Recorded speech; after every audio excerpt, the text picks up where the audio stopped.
Il existe une raison très puissante pour laquelle tu es arrivé jusqu'ici et pour laquelle tu as ressenti l'impulsion de t'arrêter à cet instant précis. Ce n'est pas un hasard, et au fond, ton intuition te l'a déjà confirmé. Ces derniers jours, peut-être même ces dernières semaines, quelque chose a bougé en toi. Une forme d'électricité difficile à nommer, un signal silencieux qui échappe à la logique. Une tension dans la poitrine, un réveil brusque en pleine nuit, ou des émotions surgissant sans cause apparente. Tout cela a une origine réelle. Je veux te dire quelque chose de fondamental dès le départ. Tu n'imagines rien. Cette sensation d'urgence, de changement imminent qui traverse ton corps est une réponse profonde à ce qui est en train de se produire, ici et maintenant, dans l'esprit et le cœur de cette personne spéciale. Même si, à l'extérieur, tout semble figé, silence, distance, froideur sur le plan émotionnel, une tempête parfaite est en train de se former. Un mouvement massif se déroule derrière le rideau, invisible aux yeux, impossible à arrêter. Cette personne qui occupe tes pensées est arrivée à un point de non-retour. Elle se trouve dans un état que l'on pourrait qualifier d'incontrôlable, et c'est précisément de là que naîtra une décision capable de tout transformer entre vous. Je ne parle pas de chaos ni d'agressivité, mais d'une bataille intérieure qui a débordé toutes ces barrières. Pendant longtemps, elle a tenté de dominer ce qu'elle ressentait en utilisant la raison comme bouclier. Mais ce qui est réprimé finit toujours par trouver une issue. Si quelque chose de tout cela résonne en toi, abonne-toi et écris « Je suis là ». Ensemble, nous permettons à YouTube de porter cette réflexion à davantage d'âmes. Carl Jung décrivait ce moment avec une précision troublante. Il l'appelait le réveil de l'ombre. Ce qui a été nié pour survivre revient avec force lorsqu'il ne peut plus rester caché. Cette personne a maintenu une image de contrôle, d'indifférence ou de vie parfaite loin de toi. Mais cette structure rigide s'est effondrée. Ce qu'elle ressent a pris racine profondément dans son inconscient, et elle n'est plus capable de le gérer. Ses émotions sont devenues incontrôlables parce qu'elles sont désormais plus fortes que sa peur. Tu te demandes peut-être pourquoi maintenant? Pourquoi, après tant de silence, tout semble prêt à exploser? La réponse se trouve dans la saturation intérieure. Aucun être humain ne peut fuir éternellement sa vérité. Chaque tentative de distraction, chaque fuite, a mené à une impasse. Et lorsque tu as commencé à lâcher prise, à te retirer énergétiquement, tu lui as laissé l'espace nécessaire pour faire face à son vide. C'est là qu'elle a compris que la seule façon de retrouver la paix était de décider, même si cela lui déchirait l'âme. Ce que tu perçois n'est ni une illusion ni une suggestion émotionnelle. C'est une information. Lorsque deux personnes ont été profondément connectées, la rupture extérieure ne coupe pas l'échange intérieur. C'est pour cela que l'anxiété te traverse parfois sans prévenir, comme une vague née ailleurs que dans ton propre océan. Cette oppression dans le ventre, cette nostalgie soudaine, ne t'appartiennent pas entièrement. Elles sont l'écho d'une conscience qui s'effondre en réalisant qu'elle ne peut plus continuer à fuir elle-même. Chez Jung, cet effondrement porte un nom précis, la confrontation avec la vérité psychique. L'esprit peut mentir pendant des années, mais l'inconscient finit toujours par présenter l'addition. Cette personne a construit des défenses, des routines, parfois même de nouvelles identités pour ne pas ressentir. Pourtant, plus elle s'éloignait, plus ton souvenir revenait avec force, non comme une image romantique, mais comme une question dérangeante. Et si ce que j'avais évité était la vérité? Cette question ronge toute structure rigide. J'ai vu ce processus se répéter encore et encore. Des personnes admirées, en apparence solides, arrivent à un point où tout perd sa saveur. Les distractions n'anesthésient plus, le bruit social devient vide. C'est alors que le lien réapparaît avec une intensité presque insupportable, non comme un désir superficiel, mais comme une nécessité existentielle. Car ce qui n'a pas été choisi à temps commence à faire mal. Et cette douleur ne cherche pas à punir, elle cherche à corriger la trajectoire avant qu'il ne soit trop tard. Tu as peut-être remarqué quelque chose d'étrange. Juste au moment où tu as cessé d'insister, où tu t'es recentré sur toi, son énergie s'est intensifiée. Ce n'est pas une coïncidence. En retirant ton attention, tu as cessé de soutenir son illusion de contrôle. Elle s'est retrouvée seule face à son vide. Et dans ce silence forcé, ce qu'elle ressent pour toi s'est amplifié. Il n'y a plus de distraction pour le masquer, plus de logique pour l'apaiser. Il ne reste qu'une vérité qui réclame depuis longtemps d'être reconnue. C'est ici que quelque chose de décisif se produit. La peur change de direction. Avant, elle craignait de te perdre. Maintenant, elle craint de se perdre elle-même si elle n'agit pas. Jung affirmait que lorsque la psyché atteint ce point, la décision est déjà prise intérieurement, même si elle n'est pas encore exprimée. Le conflit n'est plus de savoir si elle fera quelque chose, mais comment. La pression interne exige une résolution. Et lorsqu'une émotion dépasse la peur, l'action cesse d'être un choix. Elle devient une nécessité pour survivre émotionnellement. Cette phase est souvent vécue dans la confusion, avec des impulsions contradictoires et des nuits sans sommeil. De l'extérieur, cela peut ressembler à de l'indécision. Mais à l'intérieur, c'est une lutte intense pour retrouver une cohérence. L'esprit cherche une issue qui n'exige pas l'effondrement de l'identité construite. Mais l'âme ne négocie plus. Elle réclame l'alignement. Elle exige la vérité. Et lorsque l'incohérence devient insupportable, chaque masque commence à étouffer. C'est alors que le changement cesse d'être théorique et devient urgent. Il ne s'agit pas seulement d'amour, mais d'intégrité, de cesser de se fragmenter pour s'adapter. Jung soutenait que la névrose naît lorsque nous trahissons notre nature profonde. Cette personne commence à le comprendre maintenant, peut-être avec douleur, peut-être avec honte, mais aussi avec une clarté nouvelle. La clarté qui apparaît lorsque tu ne peux plus te mentir. Et même si cette lucidité effraie, elle libère, car elle révèle un seul chemin possible, choisir ce qui a été réprimé ou vivre dans un conflit permanent. C'est le moment le plus délicat du processus. La décision ne s'est pas encore manifestée à l'extérieur, mais intérieurement, elle a déjà pris forme, comme une fissure invisible traversant toute sa structure interne. Les gestes automatiques commencent à échouer. Les justifications sonnent creux. Le système intérieur s'effondre lentement jusqu'à ce qu'un seul acte semble capable de rétablir l'ordre. Ce n'est pas un élan irrationnel, c'est une correction profonde, une tentative désespérée de retrouver la paix avec soi-même. Tu ne le sais peut-être pas, mais ton silence récent, ton retrait ont été un catalyseur. En ne poursuivant pas, en n'exigeant rien, tu l'as obligée à regarder à l'intérieur.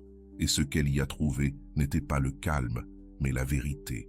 Une vérité inconfortable, persistante, impossible à ignorer. C'est pour cela que cette période est si dense, si chargée. Ce n'est pas une attente vide, c'est une gestation. Quelque chose se forme dans l'ombre, se préparant à émerger et à tout redéfinir entre vous. Lorsqu'elle agira enfin, ce ne sera ni pour tester ni pour jouer, mais pour refermer une blessure intérieure qui ne supporte plus de saigner en silence. Jung disait que la transformation réelle commence lorsque nous cessons de résister à ce que nous sommes. Cette décision ne naît pas du drame, mais de la saturation. Et lorsqu'elle se manifestera, tu le sentiras non pas dans les mots, mais dans la cohérence. Car celui qui traverse ce processus ne revient pas inchangé. Il revient plus intègre, plus honnête, incapable de continuer à fuir. À ce stade, l'esprit de cette personne ne cherche plus à justifier le passé. Il cherche à soulager la tension intérieure. Chaque souvenir partagé réapparaît avec une clarté dérangeante, non pour t'idéaliser, mais pour lui montrer ce qu'elle a évité de ressentir. Ce qui, autrefois, semblait secondaire. Ce qui était autrefois vécu comme du contrôle se vit désormais comme de la rigidité. Et lorsque la rigidité devient douloureuse, le corps et la psyché réclament de la flexibilité, non pas pour revenir en arrière, mais pour avancer avec vérité. C'est là que se trouve la racine de l'élan qui est en train de se former. Beaucoup croient que le changement naît du désir, mais en réalité, il naît de la lassitude, de l'épuisement à maintenir une version de soi qui ne correspond plus. Jung expliquait que lorsqu'une identité devient trop étroite, l'inconscient pousse avec force jusqu'à la briser, non par cruauté, mais par instinct de survie. Cette personne ne pense pas seulement à toi. Elle tente de se sauver d'une vie qui a commencé à lui sembler fausse, répétitive, émotionnellement vide. C'est peut-être pour cela que tu ressens des moments de calme suivis de vagues intenses. C'est le pouls du processus. Il avance, recule, mais ne s'arrête pas. Chaque fois qu'elle tente de revenir à ce qui est connu, quelque chose à l'intérieur résiste. Cela ne fonctionne plus. Les anciennes stratégies échouent.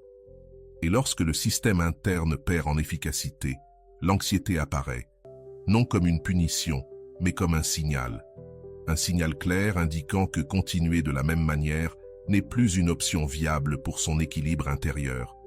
Une vérité inconfortable apparaît alors. Tout silence n'est pas de l'indifférence. Parfois, c'est une contention extrême. Certaines personnes se taisent, non parce qu'elles ne ressentent rien, mais parce qu'elles ressentent trop. Et lorsque ce barrage émotionnel commence à se fissurer, chaque décision devient immense. Il ne s'agit pas simplement de se rapprocher ou de s'éloigner, il s'agit de faire s'effondrer une identité construite pendant des années. C'est pourquoi le processus est lent, intense, profondément solitaire. Jung soutenait que la plus grande peur humaine n'est pas la douleur, mais la transformation, car se transformer implique de perdre des repères, des rôles, des certitudes. Cette personne se trouve à ce seuil. Elle sait que, quelle que soit la décision qu'elle prendra, elle ne pourra plus faire semblant. Et cette conscience pèse, mais elle allège aussi. Car lorsque le mensonge intérieur tombe, quelque chose d'essentiel se réorganise. Le chaos que tu perçois n'est pas une destruction, c'est une réorganisation psychique en temps réel. Tu remarques peut-être des signes subtils, des rêves intenses, des souvenirs récurrents, un besoin étrange de revisiter le passé. Tout cela fait partie du même processus. La psyché tente d'intégrer ce qui a été rejeté, non pour l'idéaliser, mais pour lui donner une place légitime. Jung appelait cela l'individuation, le chemin vers la totalité. Et même si le parcours est inconfortable, il conduit toujours à une décision authentique, non impulsive, non réactive, mais inévitable. C'est le moment où l'attente cesse d'être passive. Même si extérieurement rien ne semble se produire, intérieurement, tout est en mouvement. Chaque pensée pousse un peu plus vers la limite. Et lorsque cette limite est atteinte, il n'y a pas de retour en arrière. La décision n'émerge pas comme une idée nouvelle, mais comme un soulagement anticipé, comme la seule issue possible à une tension qui a déjà épuisé toutes les alternatives intermédiaires. Il est important que tu comprennes ceci. Cette décision ne naît pas pour te faire plaisir, elle naît pour restaurer une cohérence interne. Et paradoxalement, c'est ce qui la rend plus solide. Car lorsqu'une personne agit depuis la nécessité de s'aligner avec elle-même, elle cesse de jouer, elle cesse de tester. Elle agit avec une gravité différente, non par drame, mais par respect pour sa propre vérité. C'est ce qui distingue ce moment de tous les essais précédents. La peur peut encore être présente, mais elle ne gouverne plus. Elle observe désormais depuis un angle affaibli. L'émotion a pris le centre. Et quand cela se produit, l'énergie change de densité. Elle devient plus claire, plus directe. C'est pour cela que tu le ressens avant de le voir. Parce que les véritables changements se produisent d'abord dans le champ intérieur. L'extérieur arrive ensuite comme une conséquence inévitable d'une réorganisation profonde. Rien de tout cela n'est accidentel. C'est le résultat d'un processus long, silencieux, cumulatif. Chaque renoncement, chaque fuite, chaque excuse a contribué à ce point. Jung affirmait que le destin se manifeste lorsque nous cessons d'écouter l'âme. Et désormais, cette voix est impossible à ignorer. Ce qui vient ne sera pas parfait, mais ce sera authentique. Et une fois que quelqu'un goûte à l'authenticité, il ne peut plus se contenter de moins. À mesure que ce processus avance, quelque chose de curieux se produit. La culpabilité se transforme. Ce n'est plus « et si je fais du mal ?» mais « et si je continue à me nier ?» Ce renversement change tout. La psyché comprend que repousser est aussi un choix et que chaque jour de silence renforce une blessure interne. C'est pourquoi l'élan grandit. Il ne cherche ni drame, ni promesse grandiose. Il cherche du repos. Le repos de la lutte constante entre ce qui est montré et ce qui est ressenti. C'est là que naît la véritable urgence. De l'extérieur, certains interprètent cela comme une crise. De l'intérieur, c'est une clarté douloureuse. Jung avertissait que lorsque la conscience s'élargissait, l'ancien ne suffisait plus. Les anciennes explications deviennent insuffisantes, les excuses perdent leur force. La personne commence à observer sa propre vie comme un spectateur inconfortable. Et dans cette observation surgit une question définitive. Est-ce que je vis ou est-ce que je survis? Lorsque cette question s'installe, l'horloge interne s'accélère. Il ne reste plus beaucoup de marge pour continuer à repousser. C'est peut-être pour cela qu'il y a des jours où tu ressens une distance extrême et d'autres une proximité inexplicable. Ce n'est pas de la manipulation, c'est une oscillation interne. Le système tente de revenir à ce qui est connu et échoue. Chaque tentative ratée augmente la pression, comme un ressort comprimé trop longtemps. La libération n'est pas violente, elle est nécessaire. Et lorsqu'elle survient, elle surprend même celui qui décide, car elle ne naît pas d'un élan momentané, mais d'une accumulation silencieuse qui a atteint sa limite. À ce stade, la logique ne commande plus, elle accompagne, mais ne dirige pas. Jung soutenait que la raison sert à s'orienter, non à étouffer la vérité émotionnelle. Cette personne l'apprend maintenant. C'est pourquoi les arguments extérieurs n'apaisent plus l'inquiétude. Elle peut avoir tout en ordre et se sentir pourtant vide. Ce vide ne demande pas de distraction, il demande du sens. Et le sens, lorsqu'il est perdu, ne se retrouve que par une décision courageuse. Tu te demandes peut-être quel rôle tu joues dans tout cela. Plus que tu ne l'imagines, moins que tu ne le crois. Tu n'es pas la cause, tu es le miroir. Tu représentes ce qu'elle n'a pas pu intégrer à un moment donné. Et les miroirs ne poursuivent pas, ils reflètent. C'est pourquoi, plus tu t'alignes avec toi-même, plus son propre désalignement devient évident pour elle. Ce n'est pas une pression externe, c'est un contraste interne. Et ce contraste accélère tout processus de prise de conscience. Il existe une phase particulièrement inconfortable, celle où la personne sait ce qu'elle doit faire, mais n'ose pas encore. C'est un territoire d'insomnie, de pensée circulaire, de silence prolongé. Ce n'est pas de l'indécision, c'est un deuil de la version d'elle-même qu'elle doit laisser derrière. Jung disait que toute transformation exige une petite mort psychique, et personne ne traverse cela sans résistance. Mais désormais, la résistance ne bloque plus, elle ne fait que retarder. À quelques pas de l'inévitable, c'est ici que beaucoup se trompent en interprétant les signes. Ils croient que la pause est un recul. En réalité, c'est une intégration. L'inconscient réorganise les pièces, teste des scénarios, calibre les risques, non pas pour fuir, mais pour pouvoir soutenir ce qui vient. Car une décision prise à ce niveau n'admet pas de demi-mesure. Elle exige une cohérence durable, et la psyché le sait. C'est pour cela qu'elle prend son temps, même lorsque la pression interne ne cesse d'augmenter. Lorsque le seuil est finalement franchi, quelque chose change dans son énergie. Elle devient plus directe, moins dispersée. Elle ne cherche plus de validation extérieure, elle cherche l'alignement. Jung appelait cela le moment de l'individuation consciente. Ce n'est pas romantique, c'est sobre. Cela ne promet pas l'éternité, cela promet l'honnêteté, et c'est précisément ce qui rend ce moment puissant. Une personne qui décide depuis son centre cesse de négocier avec la peur. Elle agit avec une sérénité nouvelle, même si elle tremble intérieurement.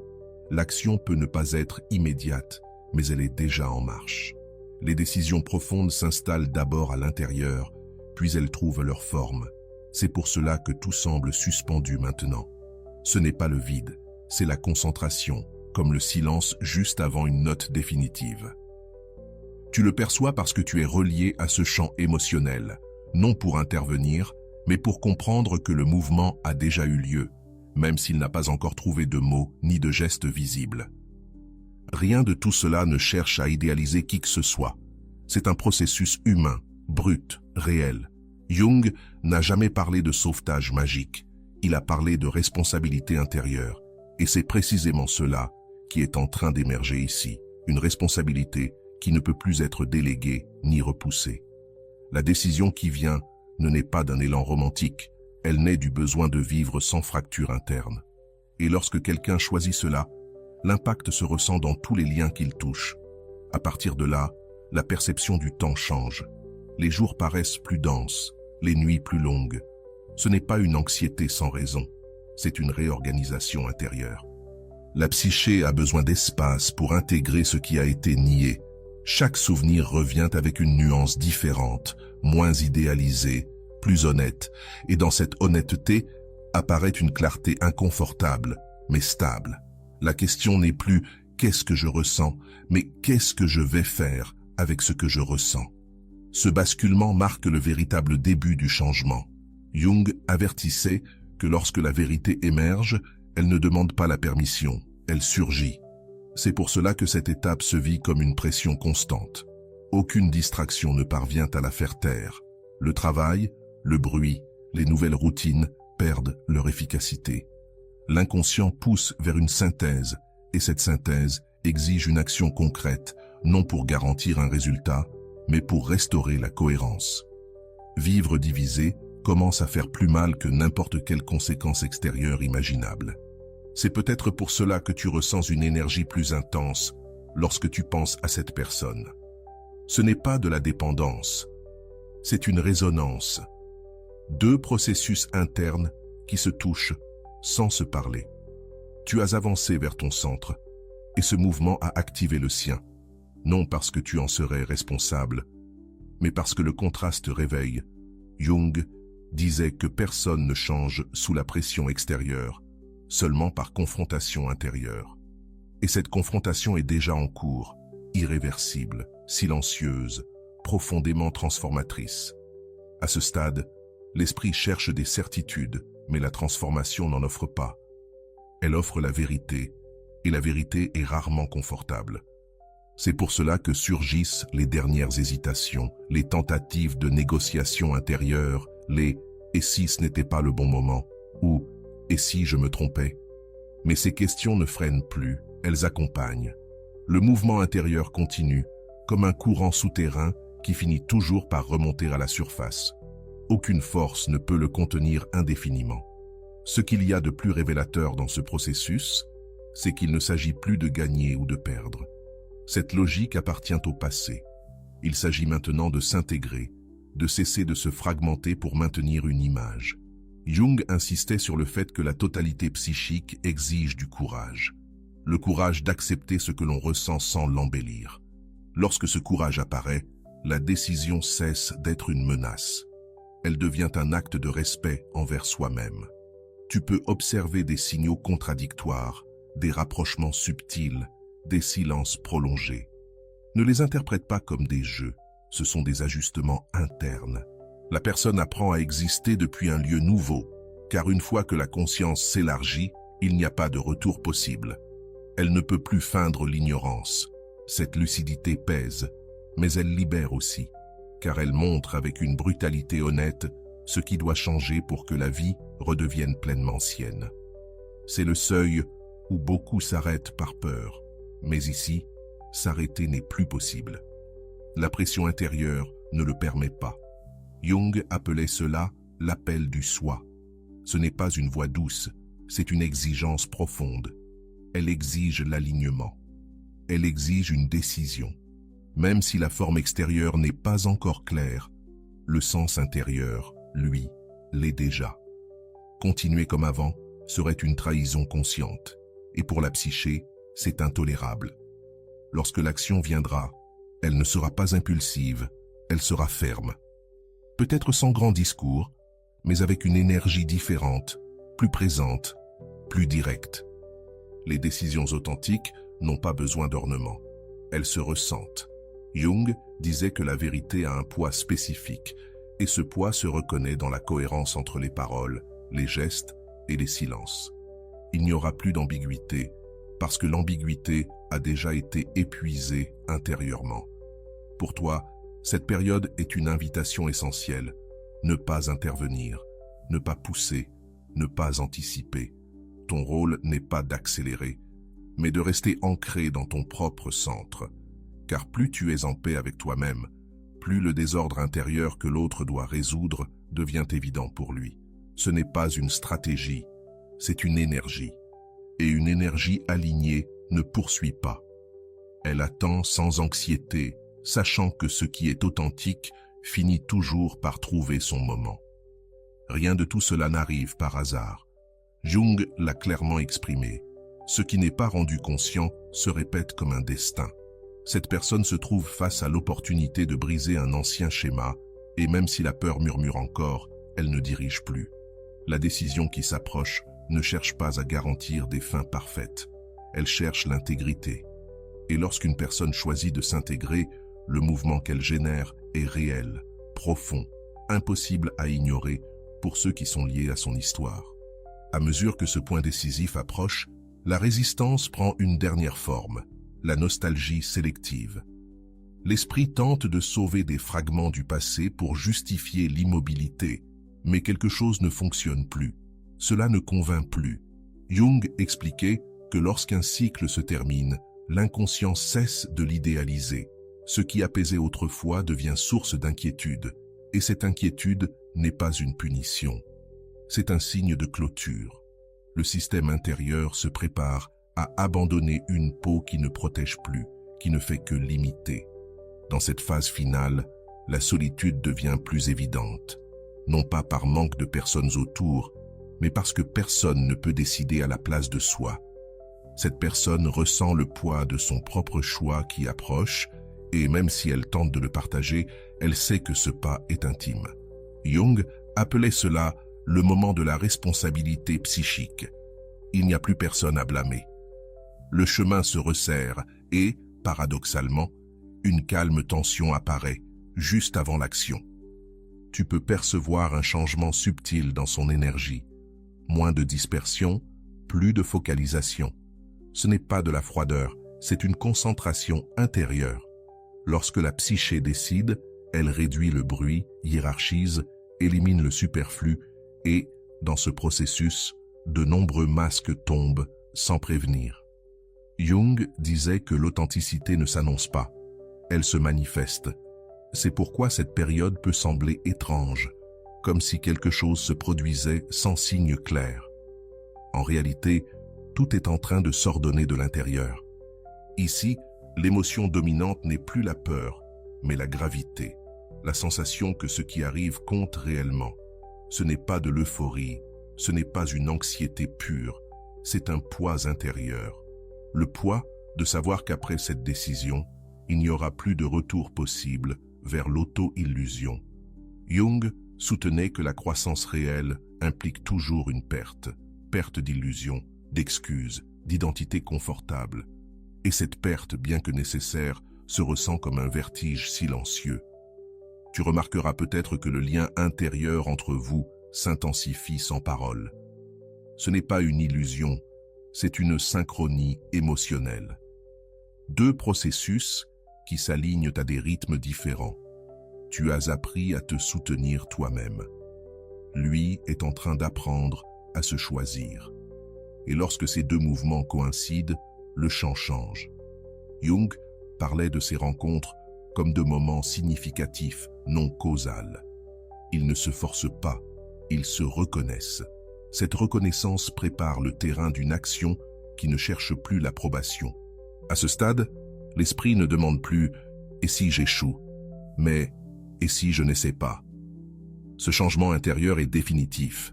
Il marque la fin de la paralysie. Jung affirmait que lorsque la bonne question apparaît, la réponse est déjà en chemin. Elle peut mettre du temps à s'exprimer, mais elle ne se dissout pas, car elle naît d'un besoin profond de cohérence. Vivre divisé n'est plus tolérable. Et lorsqu'une chose devient intolérable, la psyché ne négocie plus, elle agit. La décision qui s'approche ne promet pas un confort immédiat, elle promet la vérité. Et pour l'âme, c'est suffisant. Jung n'a jamais idéalisé le changement. Il l'a décrit comme un acte de courage silencieux. Il n'y a ici aucune garantie extérieure, seulement une certitude intérieure. Continuer comme avant fait plus mal que affronter l'inconnu. Cette certitude réorganise les priorités, redéfinit les liens, ajuste la perception de l'avenir. Il ne s'agit plus d'imaginer des scénarios, mais d'en choisir un. Il est possible qu'avant d'agir, une brève pause apparaît, non comme un doute, mais comme un recueillement. L'instant où tout s'aligne. Jung comparait ce moment à l'inspiration juste avant le saut. Ce n'est pas de la peur, c'est une présence totale, La personne ressent le poids d'elle-même, de son histoire, de son désir. Et à partir de là, chaque geste qui naît aura une qualité différente. Ce ne sera plus une réaction, mais l'expression directe d'une vérité. Cette phase finale peut sembler ambiguë, mélange d'espoir et de fatigue, et c'est compréhensible. Mais rappelle-toi, tu n'attends pas un mouvement extérieur, tu observes une transformation intérieure. Jung enseigne que les changements réels ne se précipitent pas, ils s'accompagnent avec conscience.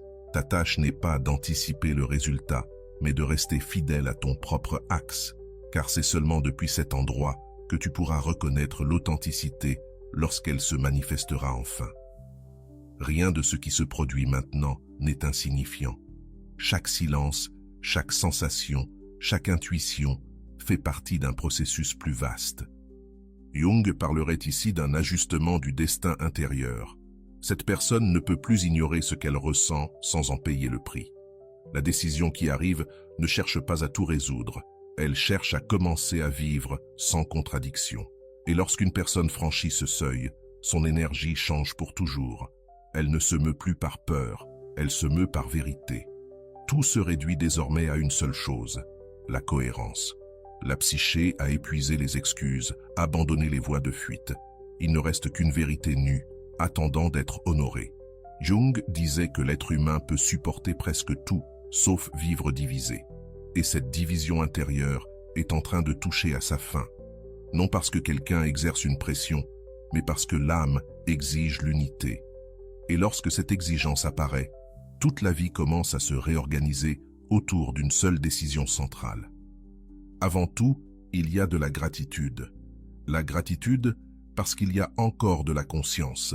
Ce croisement émotionnel ne paralyse pas, il fait mûrir. Jung expliquait que la culpabilité consciente ne détruit pas, elle oriente. Elle indique où l'alignement s'est perdu et, à partir de là, le pas suivant devient clair. Pas facile, mais clair. Parce que la clarté intérieure ne se discute plus, elle se respecte. Lorsque la décision s'exprimera enfin, elle ne sera ni parfaite, ni cinématographique. Elle sera humaine, mais elle portera une qualité, la vérité. Jung insistait sur ce point. La vérité n'a pas besoin de dramatisation. On la reconnaît au calme qu'elle laisse après. Et c'est cela, au fond, que ce choix cherche. Un repos psychique. Cesser de lutter contre soi-même. Cesser de fuir. Cesser de maintenir des versions qui ne représentent plus ce que l'on ressent au plus profond. Peut-être que cela n'arrivera pas comme tu l'attends, mais cela arrivera comme cela doit arriver. Parce que les processus authentiques n'obéissent pas aux attentes extérieures. Jung l'a clairement affirmé, l'inconscient ne se soumet pas au calendrier de l'ego. Il se met en mouvement quand il est prêt. Et tout indique maintenant que ce moment approche. La pression diminue juste avant l'acte. Le bruit intérieur s'ordonne. Et dans ce silence concentré, l'action juste devient presque évidente. Pour toi, cette clôture est aussi une ouverture. Non pas parce que tu dépends de sa décision, mais parce que tu as tenu ton centre. Jung enseignait que personne ne peut accompagner un processus profond sans se transformer lui aussi. Tu n'es plus celui qui attendait avec anxiété. Tu es devenu plus entier, plus conscient de ta valeur. Depuis cet espace, quel que soit le dénouement, il sera accueilli avec dignité, parce que tu ne négocies plus ta paix contre des promesses incertaines. Ce qui est sur le point de se produire ne cherche pas à réparer le passé. Cela cherche à inaugurer une autre manière d'être. Jung parlait de la maturité émotionnelle comme de la capacité de choisir sans auto-illusion. Cette capacité est en train d'émerger maintenant. Et lorsqu'une personne décide depuis cet endroit, ses actes ont du poids. Ils ne promettent pas l'éternité. Ils promettent la présence. Ils ne garantissent pas l'absence de conflit. Ils garantissent l'honnêteté. Et dans un monde de masques, c'est un acte profondément transformateur. Il est possible que le premier geste soit petit. Un mot, une action, un rapprochement sobre. Ne le sous-estime pas. Jung disait que le symbole le plus simple peut contenir une transformation complète. L'important n'est pas la forme, mais l'énergie qui la soutient.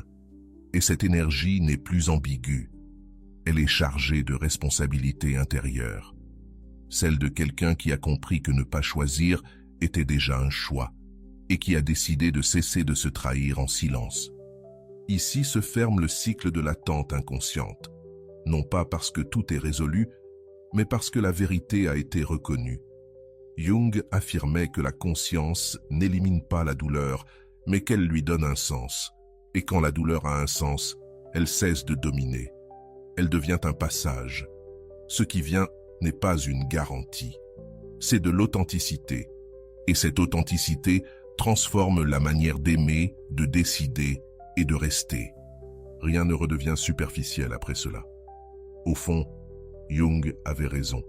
Ce que nous réprimons gouverne depuis l'ombre jusqu'à ce que nous osions le regarder en face. Cette personne est en train de le faire maintenant. Et toi, en tenant ton axe, tu as permis que le processus se déroule sans le forcer. Cela aussi, c'est de la maturité. Si ce message t'a accompagné jusqu'ici, laisse un signe. Abonne-toi, mets un like et partage ta réflexion en commentaire. Cet espace grandit quand nous choisissons la conscience ensemble. Car la véritable décision n'est pas seulement de se rapprocher ou de s'éloigner, c'est de cesser de vivre fragmenté. Jung appelait cela l'individuation, l'acte de devenir qui l'on est, sans masque. Aujourd'hui, cette force ne peut plus être contenue. Et toi non plus, tu ne dois plus te réduire pour entrer dans des miettes émotionnelles. Souviens-toi de ce décret. Garde-le comme une encre intérieure. Je ne me contente plus, je me choisis.